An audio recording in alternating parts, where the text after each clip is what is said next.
covering the Northern Bahamas. You're watching the Bahamas Tonight, Northern Edition. Welcome back. The Broadcasting Corporation of the Bahamas Northern Service continuing with its community outreach program. The team wrapped up its talk show in Garden Villas yesterday with the Deputy Director of Urban Renewal and the Grand Bahama Christian Council making a pledge to formalize a plan to revitalize that area. It was back to the Garden Villas community for part 2 of the ZNS show called The Revitalization of Garden Villas. Our ZNS news team had an opportunity to speak with the Deputy Director of Urban Renewal, Senator Jasmine Darius, about plans for the area. Recently, there has been some backlash on the role of urban renewal and its effectiveness, but Darius says that they are too busy working to pay any attention to the critics. Well, you will always have critics in life. You do good, you will have critics. You do bad, you will have critics. The reality is, though, we are here and we are functional, and the proof is in the results. We are helping daily. These centers are open from 8 a.m., sometimes 7, 8 p.m., are helping kids with courseworks, band programs, seniors programs, and these center managers go above and beyond, even on the weekends. One area of concern is the roofing situation, but she says that is being addressed among a myriad of other issues. There's a small home roof repair team that will be here on the 21st to get the first clusters of homes, the contractors ready and prepared to renovate the roofs. And that's one area. And of course, unemployment is also a major issue in this particular community. During the show, the panelists, including the Grand Bahama Christian Council, made an agreement to step up to the plate and plan an organized approach to transforming the area. Darius and Bishop Kermit Saunders, first vice president of the Grand Bahama Christian Council, say that this is the first step to taking back Garden Villas. No man is an island. And so I believe we really can get a lot done, and it is possible to revitalize this area. As we have had the opportunity to talk to the community and to hear their concerns, one of those being that many people come in and leave them after a while, just come in to do one good service or one good deed or get a photo op and stuff. And so we're trying to change that. Also pledging his help was Derek Isaacs, a man who once held great power in the Garden Villas community back in the 80s. They live here. They know what the feel is, and if the kids, if the mommy and daddy can't help them, you know it's going to drop on them. You know, with food, even if urban renewal help them, they still have to eat the next day. You know, and I'd like to see them come up. Rome wasn't built in a day, and Garden Villas will not be restored in a day. It will take time, but I believe as we work together and we come together and commit to it and seeing it come to pass, I believe it will be done, and it can be done. Now, no date has been set as to when this newly formed group will convene.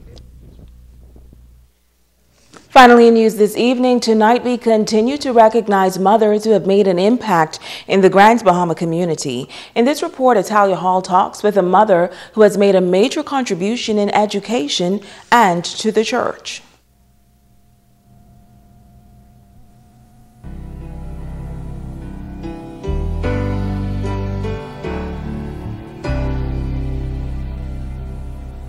Maria Thompson and her husband Hartley Thompson were blessed with 6 children, but Maria Thompson says unfortunately the Lord took away one of her children at only 10 months.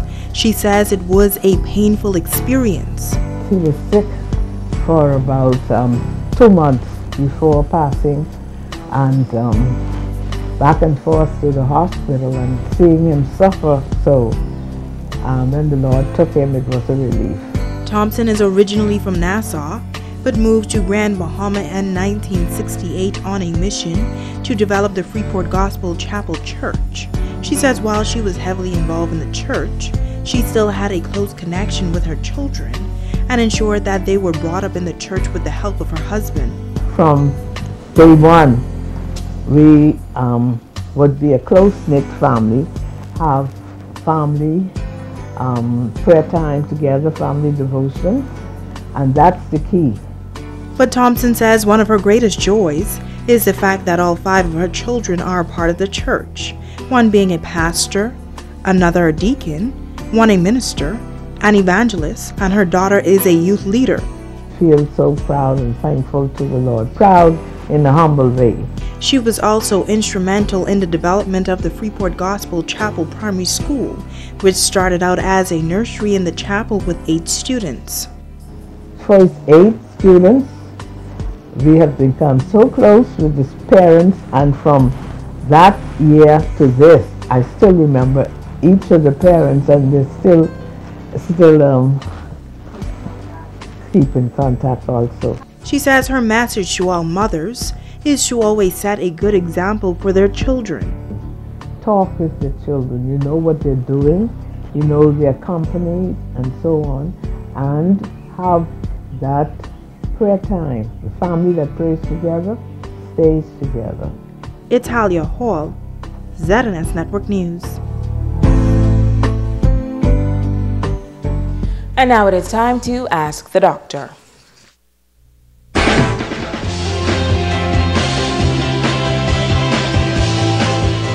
Welcome. Elaine from Freeport asked, what are the early signs of autism disorder in children? Thanks for your question, Elaine. Autism spectrum disorder covers a variety of symptoms, skills, and levels of impairment. Essentially, it is a serious neurodevelopmental disorder that impairs a child's ability to communicate and interact with others. It also includes restricted repetitive behaviors, interests, and activities. These issues cause significant impairment in social, occupational, and other areas of functioning.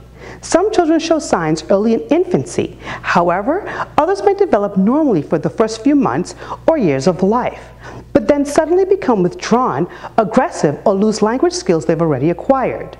Each child with autism is likely to have a unique pattern of behavior and level of severity, which can range from low to high functioning. So if you notice such changes in your child, please have them evaluated by a doctor. I'm Dr. Monique Pratt, and this has been Ask the Doctor. Stay with us. Ricardo Liveborn has a check on sports when we come back.